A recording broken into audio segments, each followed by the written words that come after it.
अगर आप भी चाहते हैं कि एसएस फिल्म्स मोतिहारी के ऑडियो वीडियो सबसे पहले आप तक पहुंचे, तो इस चैनल को सब्सक्राइब करें और साथ ही बेल आइकन को दबाना ना भूलें।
छोने छोने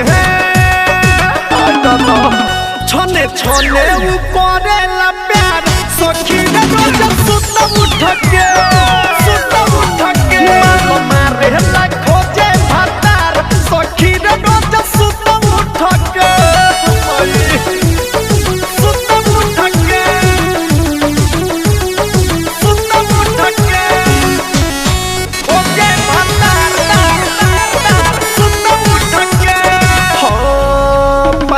चहले की प्यार कौन करेला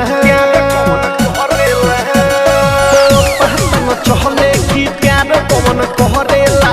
लागला डोर जो बकोरा में धरेला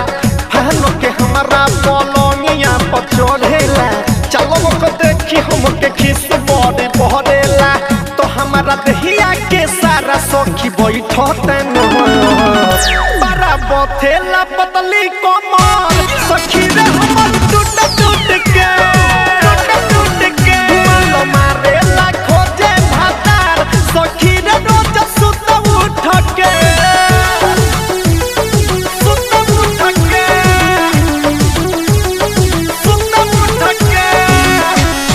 खोजे भातार सुत उठ के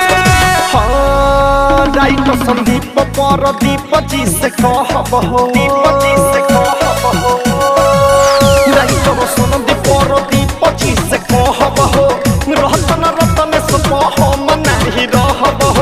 केतना ले कहीं हम किसनया सुधी रहो शादी करके हमरो फूट गइल त कथी रहो त रात भपलंग करे सखी मच मच रे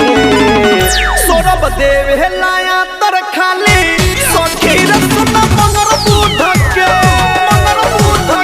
मालो मारे ला खोजे भातार सखी रे रोज सुत उठ के छोने छोने छोने छोने ऊपरे ला प्यार सखी रे रोज सुत उठ के